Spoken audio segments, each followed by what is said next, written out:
to order the regular meeting of the Fairfield Planning Commission for July 22nd, 2026. Mr. Atkinson, can we have the roll call, please? Yes. Chair Kennedy, Present. Vice Chair Singh, Present. Commissioner Ollie Sullivan, Present. Commissioner Chen, Present. Commissioner Matthews, Did you say Matthews? Yes, Oh, sorry. Here, I didn't Concentrating. hear it. Sorry. Commissioner Paul, Here. Commissioner Reese is absent. Thank you. All right, Pledge of Allegiance. As a welcome, Commissioner Chen, will you please lead us in the Pledge of Allegiance? I pledge allegiance to the flag of the United States of America and to the republic for which it stands, one nation, under God, indivisible, with liberty and justice for all. All right, thank you. Next is the approval of the agenda. Are there any changes to the agenda? There are none. Thank you. All right, do I have a motion to approve the agenda? I'll make a motion to approve the agenda. Thank you. Do I have a second? I do second. Thank you. It's been moved and seconded to approve the agenda as submitted. Aye. I Aye? All in favor? Thank you. Motion passes. Approval of minutes from June 10th. Now, we have the approval of the minutes of the regular meeting of the Planning Commission on June 10th. Are there any changes to the minutes from anybody? Nope. Okay, do I have a motion to approve the minutes? so moved. Thank you. Second? I second. It's moved and seconded to approve the minutes. All in favor? Aye. Aye. Thank you. Any opposed? No. Motion passes. Now, public comments. We do have two online, so.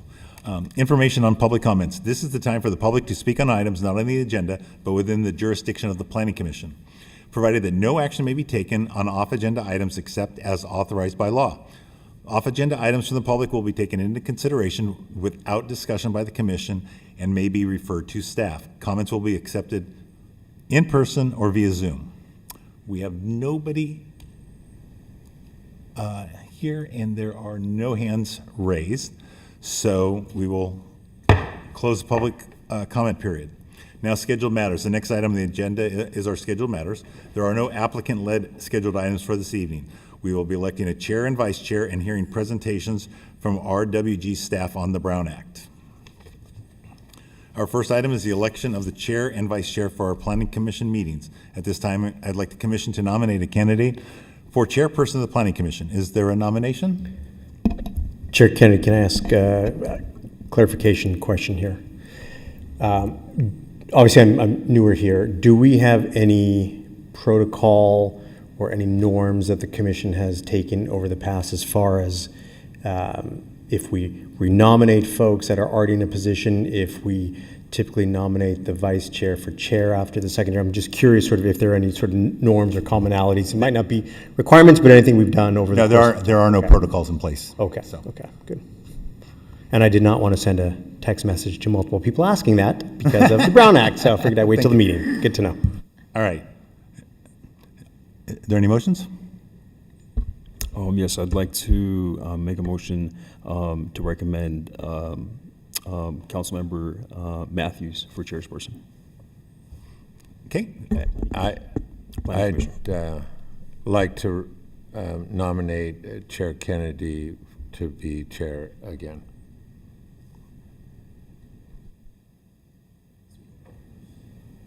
I have to do the first one first and then the second one second? It's in reverse. So we do the Kennedy first? most recent one and then go backwards. Okay. All right, so now, do I have so first we have to go off Commissioner Matthews. Do we do seconds or just votes? Well, A second on. A second? do we have to ask if they would like to accept the nomination before we vote on it? I think we do. Okay. I would be willing to. I'll decline, but thank you. Okay, thank you. Do I have a second? Well, so there's only one candidate. Okay, Yeah, I think it's still second. I still need a second. I'll make a second. Thank you. All those in favor? Aye. Aye. Aye. Pardon me again, point of clarification. Do we take all nominations and then vote on the first one, or do we take a nomination and vote on it? Because then that precludes the opportunity for any other nominations. Do you understand what I'm saying? Like, you have chair and then you have vice chair. No, I mean, if there, do we, well, we just voted, so I guess it's a moot point, but I don't know if there were other potential nominations for chair, because we did not entertain any other nominations for chair. I mean, we should entertain all potential motions, typically up to 3. I mean, then becomes kind of unwieldy, but there were two motions on the floor for separate chairs. If there were more, I guess that should be discussed before a vote happens. But it wasn't clear to me that that was what was happening, so. Yeah, it wasn't clear to me if we had closed or if there were any other nominations. I don't have any, but I just wanted to make sure that everyone had the opportunity to. I guess we should clarify if there are any other. Are there any other nominations? Seeing none. We'll take another vote. Great. All those in favor? Aye? Aye. Thank you.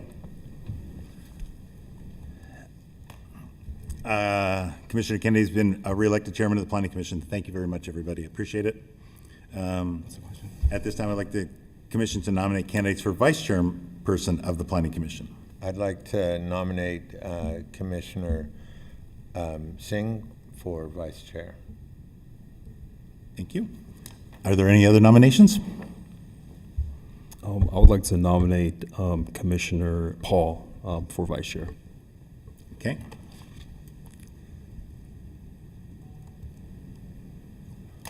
Is there any discussions? Should we ask if they'd like to accept? Yeah. Do you both accept? Yeah, I decline in favor of Mr. Singh. Thank you. Are there any other nominations? Thank you. Do I have a second for? Happy to second. Thank you. All those in favor? Aye. Aye. Thank you. Commissioner Singh, congratulations. I have a question. I thought they were on the agenda, but I don't see them here. Are we not doing the committees? I have an update on that during the director's report. Okay. Great, thank you. Okay, Commissioner Singh has been elected Vice Chairperson of the Planning Commission. Now we'll go on to item number 2, the Brown Act presentation. Christian? Yes. It's all yours. Okay, pull this up. Okay, and then, let's see. Is this right? Okay.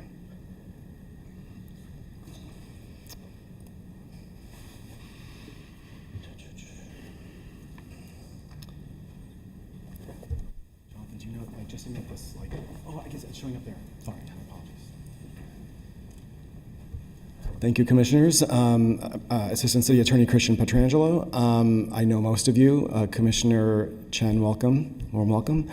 Many of you are familiar with the Brown Act from your past service, but I wanted to give a little bit of a refresh.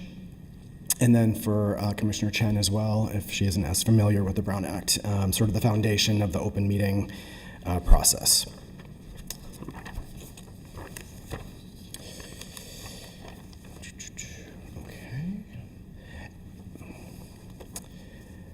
So the foundation for the Brown Act and open meeting law is to ensure that all local government meetings are open and public. The Brown Act states that all meetings of the legislative body of a local agency shall be open and public, and all persons shall be permitted to attend any meeting of the legislative body of a local agency. And that's in the government code, California Government Code.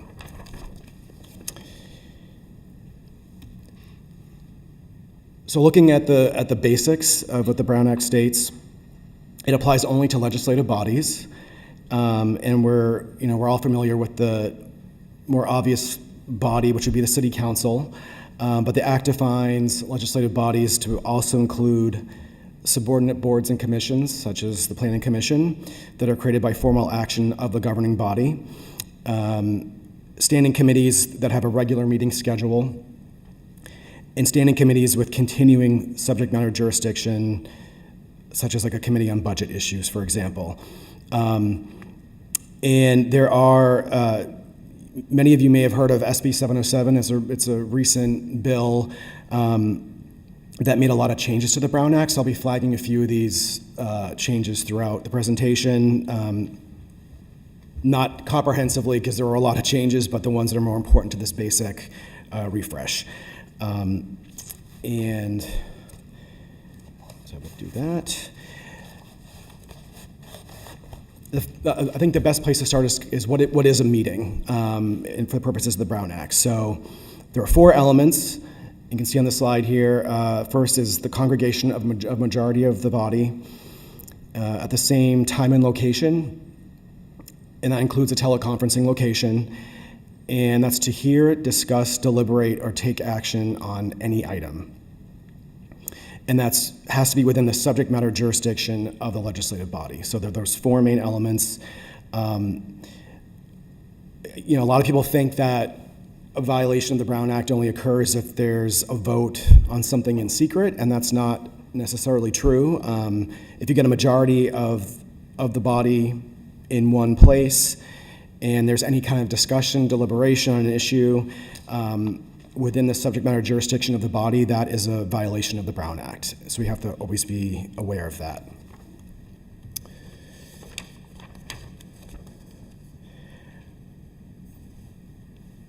Something else to keep in mind is serial meetings, and there are a couple main types of these, but essentially this is when there's like a series of communications of any kind among the members. It could be direct or indirect, and it also could be through intermediaries, like say through staff. It could be through technological devices employed by a majority of the members. Again, this would be discussing, deliberating, taking action on any item of business or potential business. And so in plain English, this is basically any attempt, it could be intentional or it could be inadvertent, by majority of the body to communicate about an item of city business or potential business outside of the public, open and public meeting process. So the 2 types that I want to highlight are hub and spoke and the chain version. So hub and spoke basically means it's a single person sharing ideas, thoughts, positions of a member or members through, and again, about city business, through to multiple people. So, example, one person A talks to B, A talks to C, oh, I've talked to them, what do you think, to D.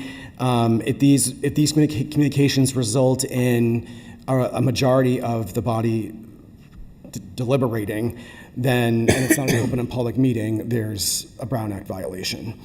And important to note that the person who is the hub doesn't have to be a member of the body.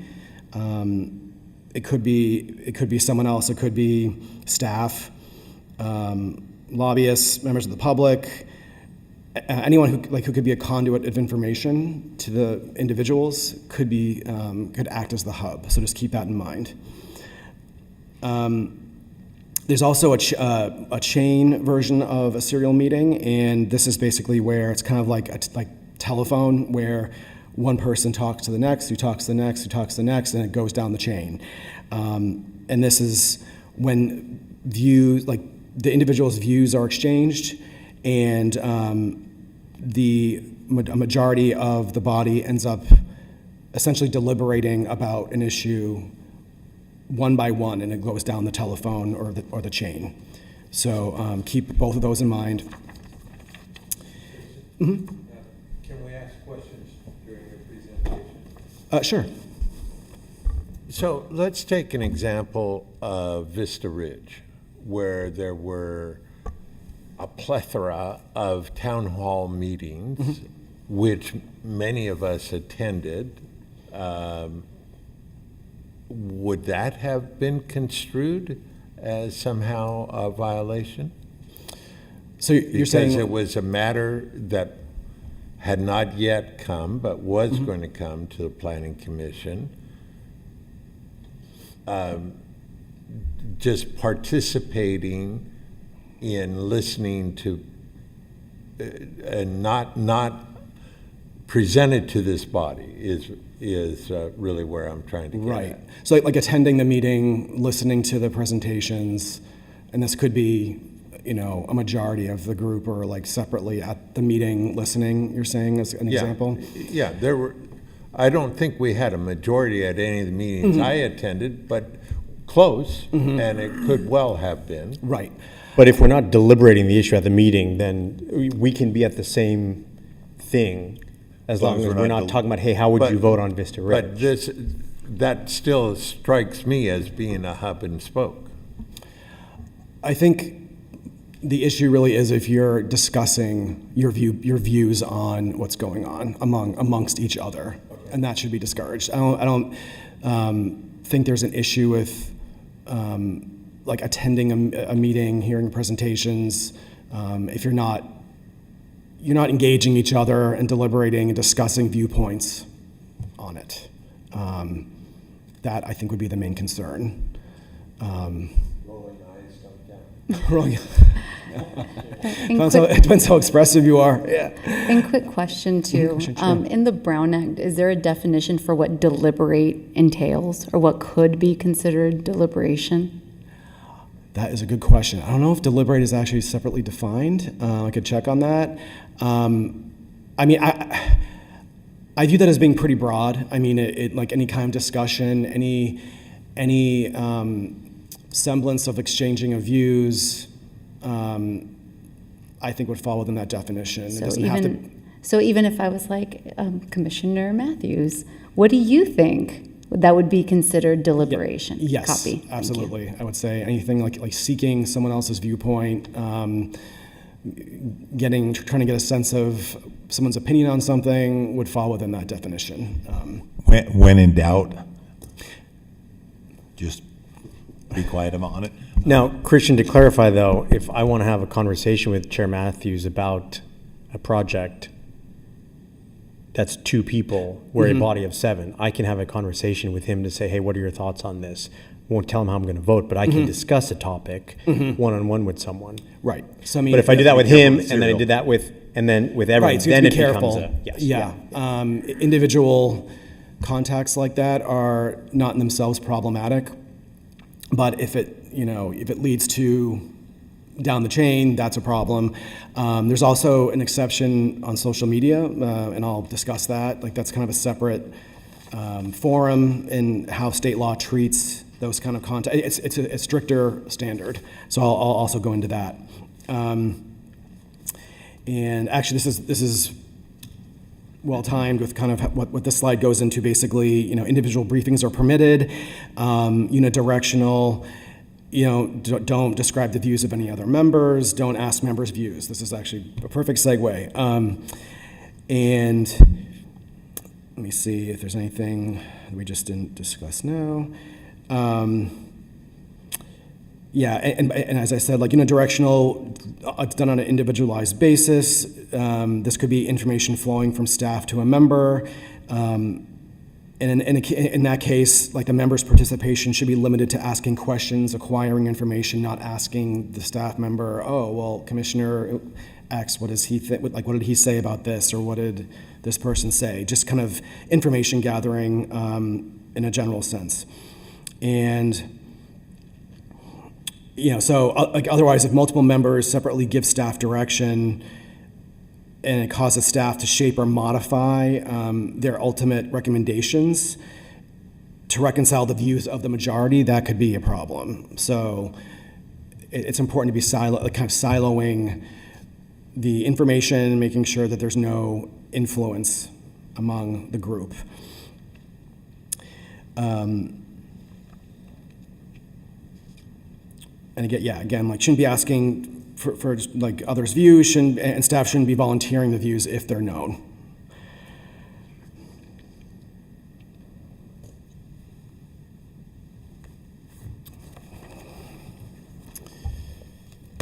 Okay, and this is what I was mentioning about about social media posts, and this is kind of a stricter standard. So, AB 992 set down these rules where essentially 2 members of a legislative body are prohibited from using social media platform to discuss agency business. So it doesn't have to be a majority; it can be 2.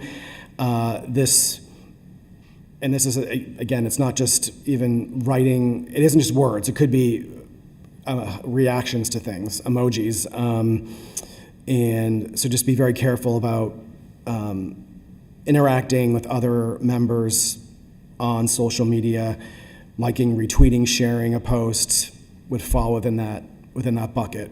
And to clarify, social media platform, that would be Nextdoor, Facebook, Instagram, Yeah. things like that. Yeah. And to further clarify, Christian, so the third bullet here, liking, retweeting, sharing. If I post on Facebook, come to the Fairfield Planning Commission meeting on Wednesday night, you are free to like or share that as a fellow commissioner because you're not taking a position on an item.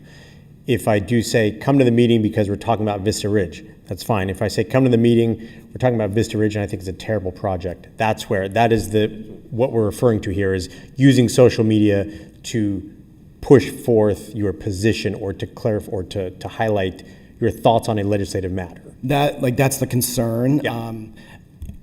Certainly, I mean, I would still encourage, an abundance of caution, not, even on, if it's questionable, not liking or reacting to other commissioners' posts. But the concern would be, again, about viewpoint and sharing, engaging on substantive issues like that. And again, this isn't even an issue where when members posting and there's the public engaging with it per se, it's about among the group. Also, to a little bit further on that is on the social media, if you do post, hey, come to the planning commission meeting tonight, you have to be very careful because now you're doing city business. Now your site is now a public site, and so you have to be careful about what you can and cannot delete. You cannot block people because am I not correct on that? Yeah, I mean, You have to be real careful on that because especially if you block somebody, then they can say, well, you're talking about city business, city events and stuff. So there's a real fine line there you have to be real careful with. Right, so. that's a good point. There is case law looking at, at these issues. Essentially, I don't have the exact language on me, but there are differences with what you can do with your personal accounts versus what would be a court would look at as being an official city government account. But it isn't, they won't determine that necessarily based on how it's tagged or this is at official or at personal. If you're posting certain things that are expressing a viewpoint on city business, a court may look at that as being a government account or, government speech. And so keep that in mind. I mean, oftentimes the personal and the professional, can bleed a lot. And so you just have to you can have separate accounts for things for sure and say certain things on personal accounts and separate things for the official. But a court is going to look at the substance of what's going on there and what you're trying to say. So it's a good point just to keep in mind the personal and professional interacting or bleeding there.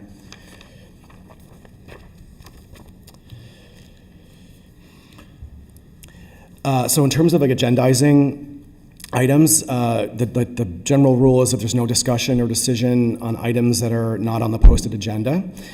And this is an absolute rule for special meetings that are called. And it's the general rule for regular meetings, but there are exceptions, which I'll discuss a little bit,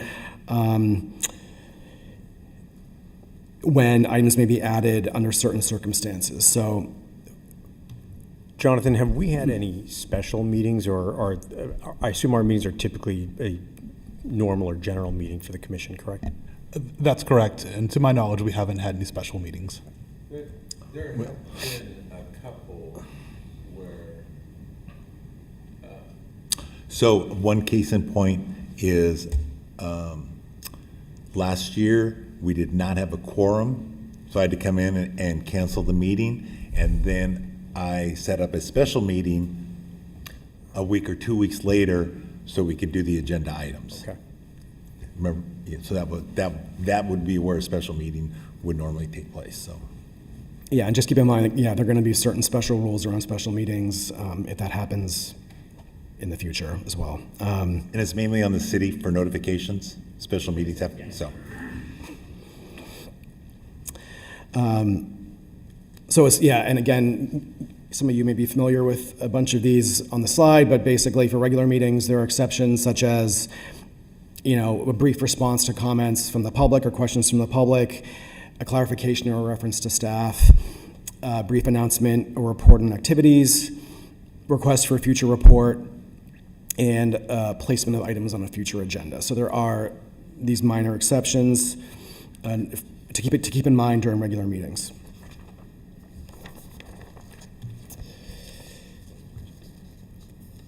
Public participation. So members of the public have a right to speak on any item of interest within the subject matter jurisdiction of the city at regular meetings, so during public comment period. A specific item of business before, during the body's consideration at any meeting. And an important thing to know is just that, the city cannot prohibit criticism of policies, procedures, programs of city or acts of city council. That's definitely prohibited. And let me just see if there's anything. One thing to keep in mind as well, because I know with SB 707, some of this doesn't impact the Planning Commission as much as the council, but the basic rules around like having if a translator is needed. If an individual utilizes a translator to give testimony and simultaneous translation equipment is not used, the body must allot at least twice the standard amount of time to that speaker for the translation. So that's just something to keep in mind. Again, I think there are additional rules in the new bill around that affect more so like city councils for translation and those obligations, but I think this one would also apply to the Planning Commission.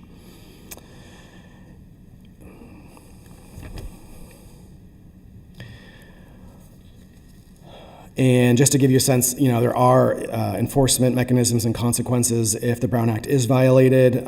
There are civil actions that someone could bring. Those are applicable to past violations only. This could be the DA or any interested person. It could be through a cease and desist letter. And there's also potentially the misdemeanor criminal prosecution path with action taken at a meeting that's in violation of the Brown Act.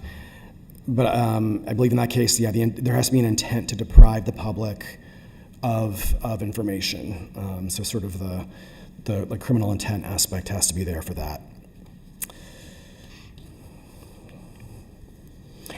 And I want to just also touch on fair process laws, because this will, it's related to the Brown Act, but it will come into play on some of the quasi-judicial aspects of the Planning Commission's role and due process. So I just want to make sure that there's a little bit of understanding around this.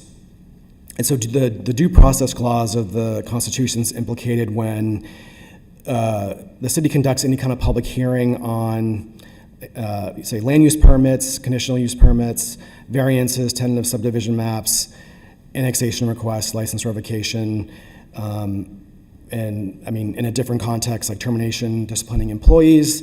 So these are quasi-judicial type proceedings where there's a determination being made on an individual's right or property, as opposed to like a generally applicable ordinance, for example, which wouldn't implicate due process in the same way. So basically, like before the government deprives a person of a protected interest, liberty, property, that person must be given a reasonable notice of the action and an opportunity to be heard by an impartial decision maker. And there are certain, so like there's constitutional rules, of course, and then there's statutory notice requirements that also apply. So we're always paying attention to like say the planning and zoning law, imposing notice and hearing requirements for, prior to certain types of actions, like modification or revocation of a conditional use permit or other permit. And there actually are also notice, like say for, if there's an adoption amendment of a general plan, specific plan or a zoning ordinance, there are also requirements around that for due process. And with respect to being like having a reasonable opportunity to be heard, all interested parties have to have a reasonable amount of time to speak, submit evidence in support of their position. Interested parties may be invited to submit comments to the local agency in writing. And I would say, when in doubt, err on the side of allowing for more testimony. And also just want to emphasize the impartiality aspect, that the importance of having an impartial decision maker. And I'll give a little more context on that. And there's been a lot of case law around, if it's prejudice, impartial, like a lack of impartiality going into a decision, and courts analyzing these issues. So, to clarify, like pre-existing view on general policy issues do not create disqualifying bias necessarily. So just keep that in mind. So it isn't that you can't have any views on something going into a certain matter. That's not the case. But I think like this court in Andrews versus the Labor Relations Board said, due process is not required that the decision maker be an intellectual eunuch, someone who has no views or no opinions. You're allowed to have opinions, but the concern would be having, as you see here in the slide, like a concrete proof of like a specific prejudice against the person affected by the decision, and it's bias sufficient to impair the decision maker's ability to decide the matter on appropriate grounds. And the bias has to matter to the actual decision. So,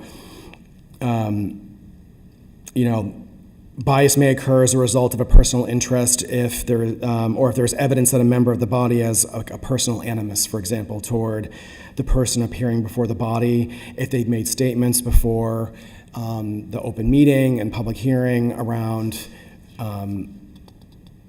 in favor or against X project.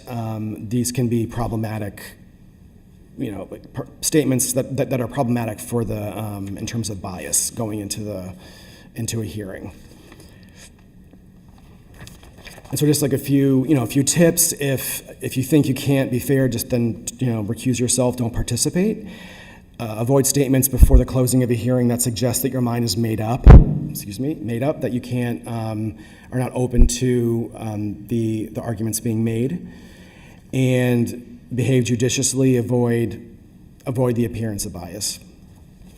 Question on that, if you can go back one slide.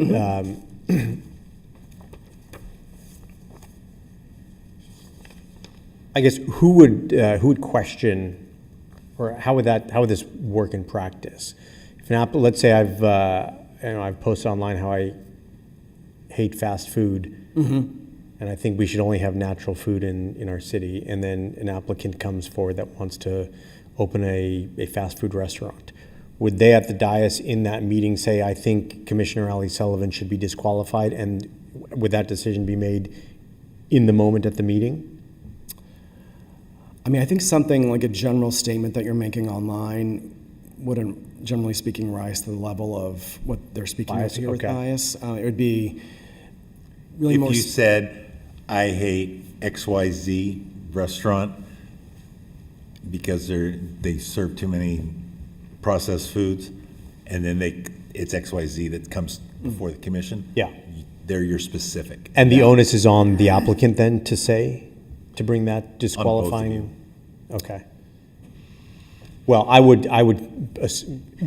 say, well, no, it doesn't affect, it's not going to impact me, right? And so I would assume that the onus is on the person who feels that they are potentially not getting an impartial decision by me as a decision maker. Yeah, I mean, certainly, like, it would be in their interest to do that. I do think if there were concern, and you could obviously discuss this with, with legal beforehand, like, if there were concern from your standpoint about having, some kind of bias or predisposition, it would be good to address that, to understand that before the actual hearing, so it's not, if you have a problem where there is a vote and then it gets invalidated potentially because of, after the fact, it's determined that there was bias. So I think really it's about dealing with it before the hearing Makes sense. takes place. I like fast food for what it's worth, as just an example. For the right.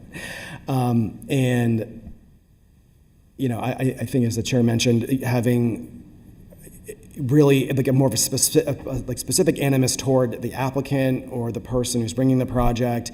It could be about the type of project too, but it's about specificity, I would say. Like, that's kind of a big part of it, as opposed to general, like, I don't like fast food being posted online some point before is like a general opinion on something. I think that's less of an issue, generally speaking, so. And that's actually the end of the presentation. Happy to do more questions. And there's obviously more Brown Act and due process, fair process rules out there, but this was kind of more of a broad refresh and overview. So I hope it was helpful. Any other questions or anything? Just one other comment on the same line of reasoning. We did actually have a commissioner who took exception to fast food because it wasn't healthy. And but the healthness of a project is not under the purview of the Planning Commission. Is it, design criteria, traffic, zoning, other issues were relevant, and therefore, even if she did have that bias against a project, that's different than what we're called to review.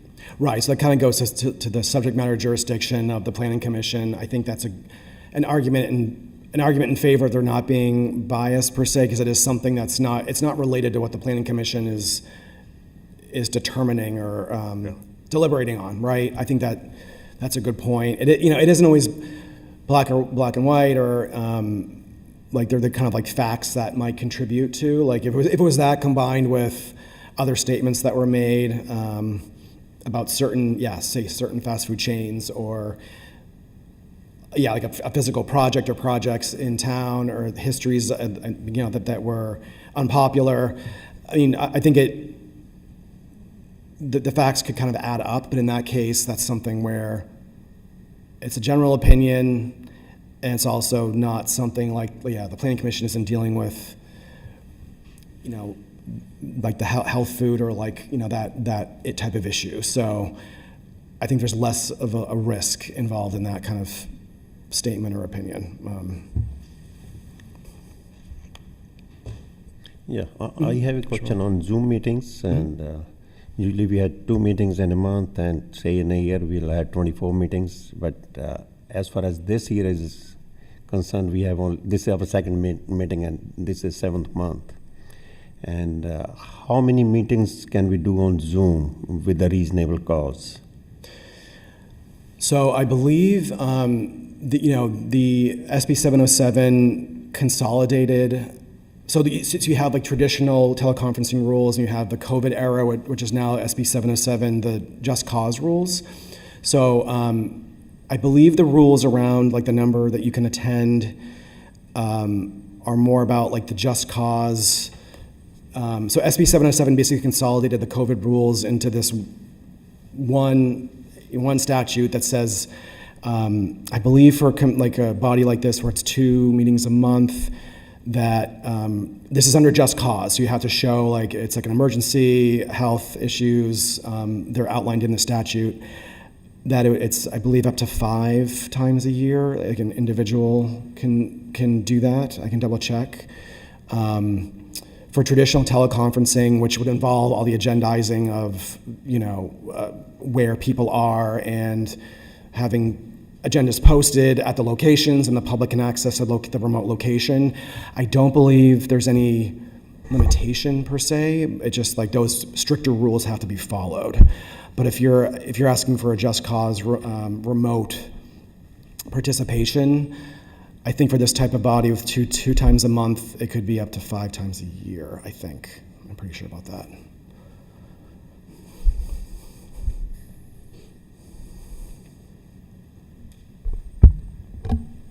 Any other questions? No other questions? All right. Thank you, Christian. I hope that was helpful. Thank And you. I think Jonathan's got a couple things to go over. Are you going to do this in your director's report? Okay. We'll go on to Mr. Atkinson and your director's report. Thank you. So first and foremost, I want to congratulate Commissioner Hannah Cordero Chen on her appointment to the Planning Commission. I also want to congratulate Commissioners Aidan Ollie Sullivan and Shashi Paul on their reappointment to the Planning Commission. Staff looks forward to continuing to work with the Planning Commission moving forward. I have an update regarding Community Development Department staffing. So Jeff Thomas, who is our chief building official, he left the city of Fairfield last month after 6+ years for an opportunity in another jurisdiction. Currently, Gary West is serving as our interim chief building official. There will be a recruitment later this year for a permanent chief building official. And as far as future meetings goes, we have the following items will be coming to the Planning Commission in the near future. So as I mentioned last month, we have our ADU or accessory dwelling unit regulations are not consistent with the changes that have been made at the state level. So we will be having a study session to discuss the proposed changes to our ADU ordinance. And that will be followed at a later meeting by the formal zoning ordinance amendment for the new ADU regulations. And in that particular case, the Planning Commission would serve as an advisory body to the City Council. We will also have, similar to tonight's presentation on the Brown Act, we will have our city attorney give a CEQA, or California Environmental Quality Act, presentation. And I mentioned last month that we were embarking on phase 2 of the general plan implementation. So phase 2 is going to include a collection of new zoning districts, zoning ordinance amendments. So there will be different times where we come to the Planning Commission to review proposed changes to the zoning ordinance, or simply just have a study session on different aspects of the phase 2 of the general plan implementation. And I'll just give a high-level overview. We have a handful of development projects that aren't quite ready to come in front of the Planning Commission, but those will be ready in due time and will be coming before the Planning Commission for review. And I just want to note that we are currently anticipating having our next Planning Commission meeting at this time on August 26th. Of course, we have a meeting scheduled before that. There has been no formal cancellation, but right now we have an item that's gearing up for the 26th of August. And I previously mentioned at our last meeting that the appointment of a Community Development Block Grant, or CDBG, advisory committee member was going to be a future item.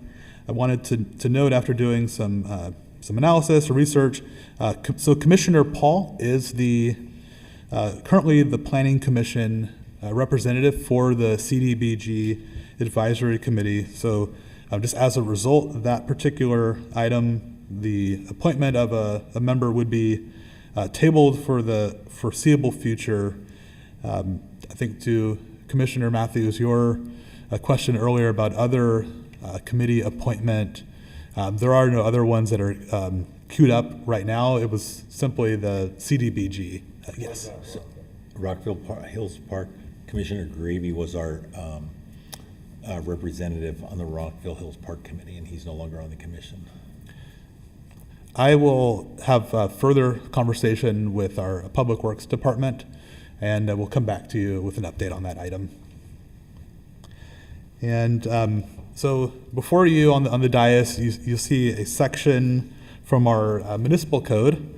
And given that we are embarking on essentially a new planning commission year, so planning commission years are basically the fiscal year, I thought this would be a great time just for a friendly reminder on just general housekeeping.